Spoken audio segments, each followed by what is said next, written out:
welcome, everybody. Welcome, welcome, welcome to The Tonight Show. This is it. That's right. Thank you for watching. Thanks for being here. Well, guys, according to a new poll, President Trump's approval rating has fallen to 33%, the lowest level of his presidency. Yeah. I mean, most people like to drop a few for the summer, but this is pretty bad. I mean, this is... Yep, Trump's approval rating is down to 33%. I mean, even diarrhea lettuce is at 34%. Which is not... But there is some good news for Trump. His numbers are at an all-time high in a new poll from Catering Car and Driver magazine. The poll also found that a large majority of Americans are concerned about an endless war with Iran. Yeah, this is America. The only things we want to be endless are shrimp at Red Lobster and seasons of Grey's Anatomy. That's it. That's all. We're good with those two. Meanwhile, today, Trump said that the U.S. is currently not engaged in any talks with Iran. Yeah. Well, we're out of missiles, so now we're hitting them with the silent treatment. Trump was like, let me put it this way, there's a better chance of me talking with Melania. So that's... Speaking of Iran...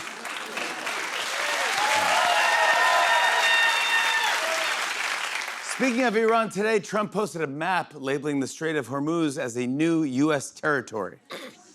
The White House said, look, he stopped posting photos of himself as Jesus. So this is baby steps. Okay, let's just take it. Yeah, things don't seem to be going well for Trump overseas. His 60-day deadline to make a deal with Iran has expired. He's threatening to bomb Oman. And once again, he's posting about how much he loves North Korean dictator Kim Jong-un. Here with an update on the president's foreign policy is White House spokesperson Alex Russell. Alex? Thank you for being here, Jimmy. Thank you. So, how would you say Trump's foreign policy is playing out in his second term? Well, let's put it this way. I think we're ready to start talking about the Epstein files again. Wait, you want to talk about the Epstein files? That would be a huge relief, yes. Look, war is complicated. Nuclear negotiations, geopolitical quagmires, Straits of Hormuz. It's also depressing. Let's just go back to the good old days when everyone was like, is he in the Epstein files? And we were like, yes.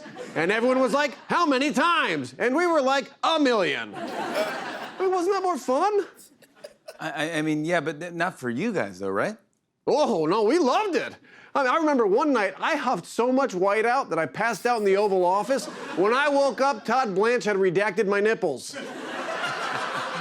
You know, the Counting Crows featuring Vanessa Carlton were right. You really don't know what you got till it's gone. Now, you know, a lot of people think that you started the Iran war to distract from the Epstein files. Yeah, we did. We totally did. Yeah. You know, I guess Alanis Morissette was right. Isn't it ironic? Don't you think? Why do you keep quoting alt-rock from the late 90s and early 2000s? Because I'm feeling nostalgic, Jimmy. When you're young, all this stuff seems like it matters so much. Like, OMG, I hope I get invited to ride on his jet. Or, oh, does he like the little poem I wrote him for his birthday? But then you get older, and you start an unwinnable war. And you're like, wow, Hoobastank was right. This Hoobastanks. All right, Alex, if it means that much to you, we can talk about the Epstein files. Really? You mean it? Yeah, I mean, why not? So is the president in the Epstein files? Absolutely not. That's a disgusting allegation. You should be ashamed of yourself, Fallon. Thanks, bud. All right, anytime. White House spokesperson Alex Russell, everybody. He never went to the island. He never went to the island. Thank you very much. I know. Yeah. Some more news from the White House press secretary. Caroline Leavitt is on her way out, but I read that instead of replacing her with one person, Trump might use a rotating cast of officials to handle press briefings, which is code for nobody wants that job. Honestly, he can save people a lot of time by just having an Alexa up there saying, "That's fake news.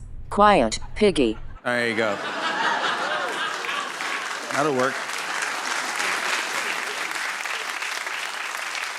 Switching gears, I saw that Burger King's sales are surging, and they're now growing faster than most of their competitors, like Wendy's. Yeah, they did it by revamping the Whopper and renovating their restaurants, but the competition isn't going down without a fight. Here's a new ad I saw from Wendy's. Oh. At Wendy's, we'll never stop improving our recipes, ingredients, and customer experience. Come see us soon. Wendy's. Yeah. Here's one from another competitor, KFC. At KFC, we're sprucing up all your favorites. So come enjoy something hot, crispy, and fresh. KFC. Yeah. Nice, yeah. Here's one from Taco Bell. Yeah, maybe just go to Burger King. All right, well, that's... Ride this one out. Well, I read that Meta will soon use facial recognition technology with their Meta glasses. Yeah, right now they're testing it out, but I'm not sure it's recognizing the faces it's supposed to. I'll show you. I mean, for instance, here's FBI Director Kash Patel, but Meta recognized him as this emoji. See what I mean? I don't think it's... You can see that. I don't think it's work.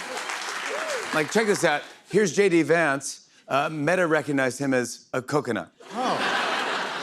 Up next, here's Senator Rand Paul, but Meta recognized him as Pigpen. And he goes, here's RFK Jr., but Meta recognized him as Mama Coco. They thought it was Mama. Next up, here's Caroline Levitt, but Meta recognized her as Veruca Salt. And finally, here's Donald Trump, but Meta recognized him as a dumpster fire. So it's just all working on the technology, and they'll fix it soon. Did you guys see this? Paramount wants $1.9 billion from the states that are suing to block its merger with Warner Brothers Discovery.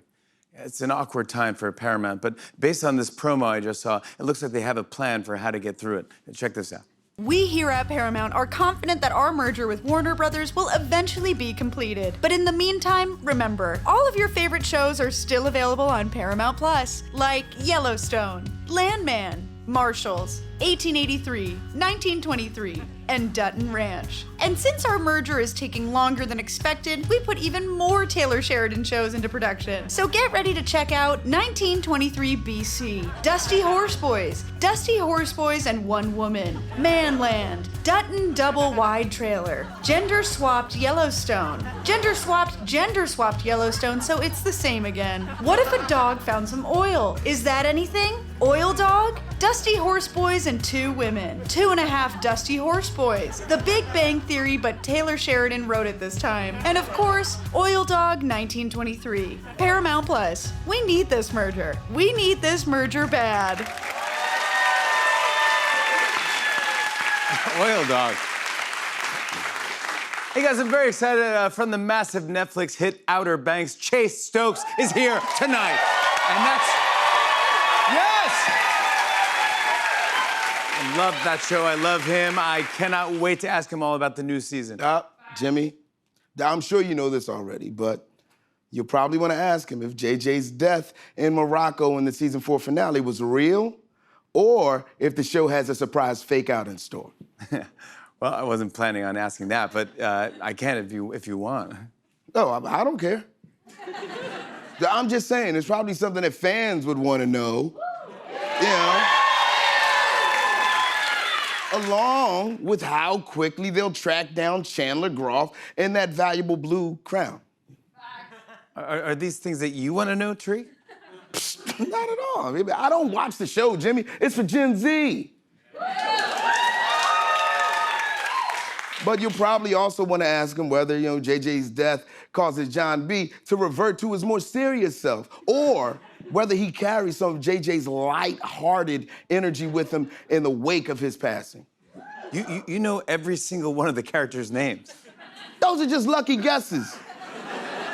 It just feels like basic good interviewing to ask something like, John B. went from being obsessed with finding Big John to actually finding him and realizing he wasn't the father he imagined. But did that change the way you approach John B.'s motivations in later seasons? You're reading off a card that you wrote. You're obviously a massive fan of the show. I've only seen 25 seconds of the show by accident on someone else's iPad on the subway. And in those 25 seconds, I got a strong feeling that, for example, if the people would want to know about John B. and Sarah's relationship, because they're essentially from two completely different worlds. But now that they've survived shipwrecks, treasure hunts, and Poguelandia, fans wonder if the class divide still exists between them at all. Why won't you just admit that you love the show? Dude, you are You're completely wrong because I have never seen or enjoyed it. Hey, guys. Chase Stokes! Wow. Chase, what's going on, bud? Oh, nothing. Just kind of hanging out. Tariq, I just wanted to let you know I signed your Outer Banks merch stuff. I got you this poster right here, T-shirt, the hat, and you wanted me to make it out to Tariq Trotter, the unofficial Pogue member. I just wanted to let you know I got it all done. I don't even know what you're talking about. And thank you, Mr. Stokes. Chase Stokes and Tariq, everyone.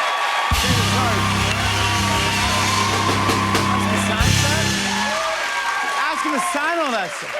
Wow. Finally, a new study found that using the male enhancement pill Cialis could cause you to go blind.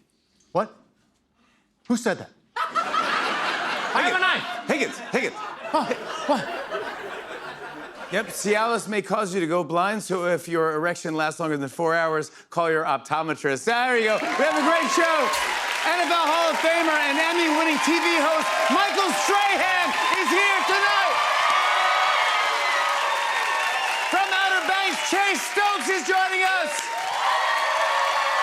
And we got great music from the Stray Cats. Stick around, we're playing Flip Shots with Michael Strahan and Chase Stokes when we come back. Come on back, everybody.